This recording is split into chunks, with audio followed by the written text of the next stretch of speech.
So karon ika-day 297. Ay, dili ko dito gud sa Ginoo nga. Di gid ta maka-devotional.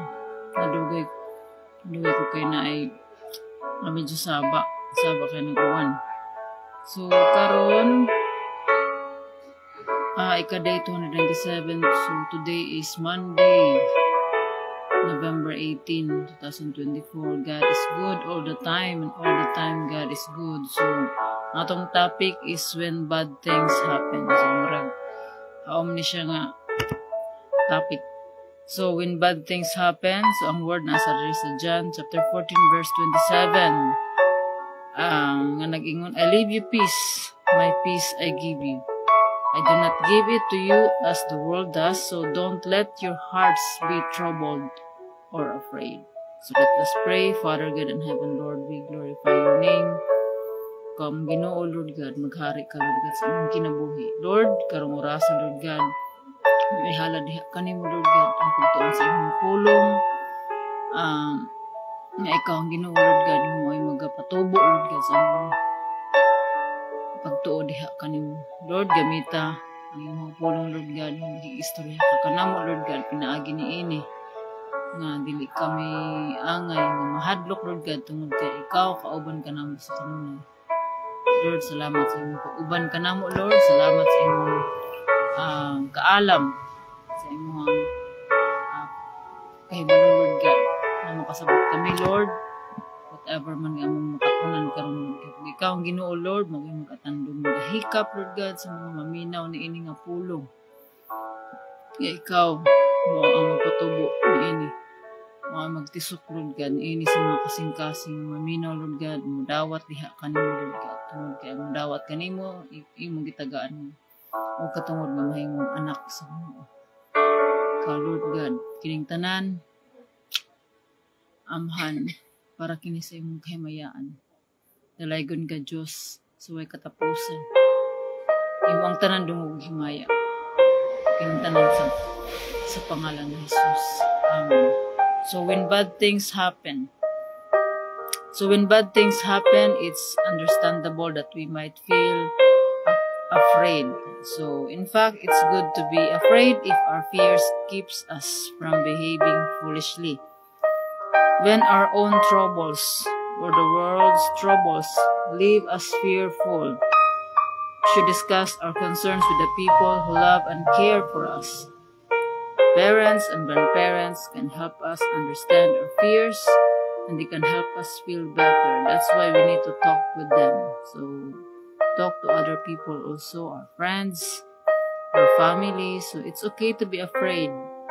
All of us are fearful from time to time.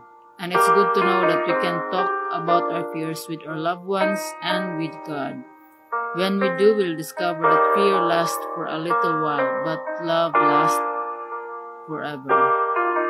So, karong higayon na ang Ginoo nagatudlo ka nato nga kanuna siyang nag-uban when bad things happen. So, all things work together for good. So, maski when bad things happen, mapasalamat ang gihapon ka sa Ginoo tungod kay ang tanan nga panghitabo in God's economy, there's always a reason behind. So all things work together for good to those who love the Lord. So katong nahigugma sa Ginoo, makahibalo og makaila kung anong mahitabo ka na ang mga circumstances nga na-experience nato. So,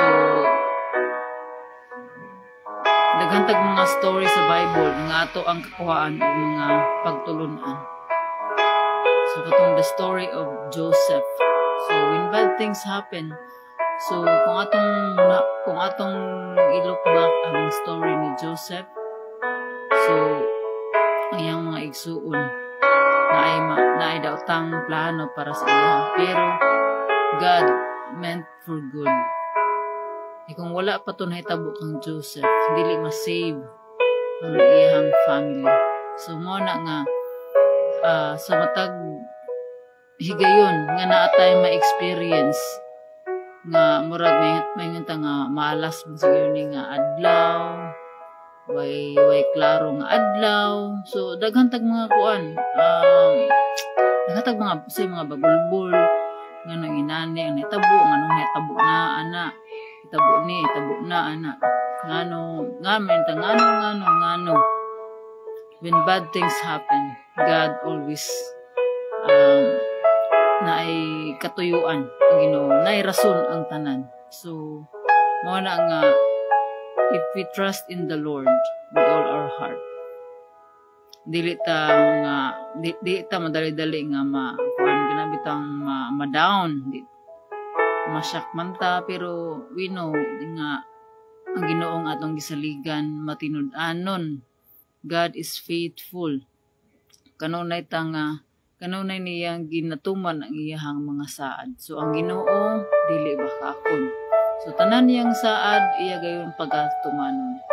So kung kita nga naka-experience og mga dili maayo sa tong kinabuhi, hinumduman nato nga God is always preparing us. God is building our character. So bisig ni karon adlaw, karong rasa,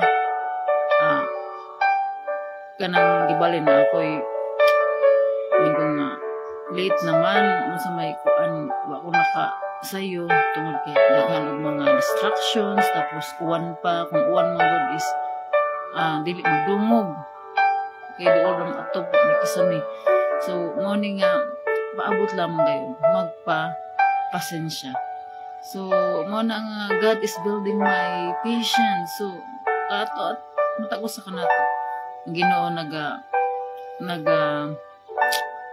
panglihok, ang Ginoo naga-test sa ato ang kinaiya, sa atong karakter, kung asa ta, kung kuan bata, andam bata, ligong bata. So mo na nga we should always be dependent to God. So mo na nga kinanglan nga atong i-reprogram ato ang hunahuna tungod kay ang tanan asa ato ang hunahuna. Kay makahibalot ta sa kabubuton sa Ginoo kung atong ipabago ang ato ang hunahuna. Ingon sa Romans chapter 12 verse 2 nga dili ta magpahiuyon, dili ta mahigugma diri sa mga butang sa kalibutan, kundi atong ipatransform ato ang hunahuna pinaagi sa pagbag-o niini aron makahibalot ta sa kabubuton sa Ginoo nga maayo, perfect o pleasing diha sa Ginoo. So when bad things happen, what do? Trust in the Lord. So to God be all the glory. So let us pray. Father God in heaven, Lord, thank you for reminding us, Lord God, sa imong pulong. Nga ikaw ang Ginoo, Lord, nga angay namong saligan. Nga when bad things happen, Lord, kami magakupot sa imong mga saad. Tungod kay ikaw ang Ginoo, matinud-anon, kanunay ka namin. Lord, tabangi kami, Lord. Dili na mo ni mahimo kung ang among kaugalingon lang ang gisaligan. Lord, wala ka mahimo, Lord. Help us, Lord, to be the person you want us to be. Help us, Lord, na mabuild ang kinaiya, Lord God. Tanggalan, Lord God, whatever man nga dili makahatag kalipay diha sa imong hanglan. Tanggalan ang mga kinaiya, Lord God, nga dili maayo. Pulihi, Lord God, sa mga kinaiya nga iya nga langit nun, nga iya sa balaang espiritu. Salamat, Lord God, sa mga pag-uban kanamo, Lord God, karong gabi una nga ikaw ang Ginoo, Lord God, nga mo'y maghahatag og paglaom, gugma og kalinaw sa tagsa-tagsa, Lord God, labi na kung adunay mga panghitabo nga dili malikayan. Nga ikaw ang Ginoo, Lord God, nga maghahatag og tinuod nga kalinaw sa kalinaw nga dili na masaktan. Father God, ang katagbawan sa among kinabuhi diha lamang kanimo makitaan ug ma-experience na, Lord God. Thank you, Lord God. Wala ay masangpit diha kanimo, Lord God. Kundi ang pasalamat diha kanimo kanunay tungod kay ikaw maayo ay imong pulong tinuod ug ikaw nagatuman niini. Nalaygon ka, Lord, sa So, katapusan, ang tanan dungog himayag mga pagdayeg kanimo lamang sa ngalan ni Jesus. Amen. So, good night. Na gayud. So, God bless and see you tomorrow. God is good all the time. Bye. Hi, cousin.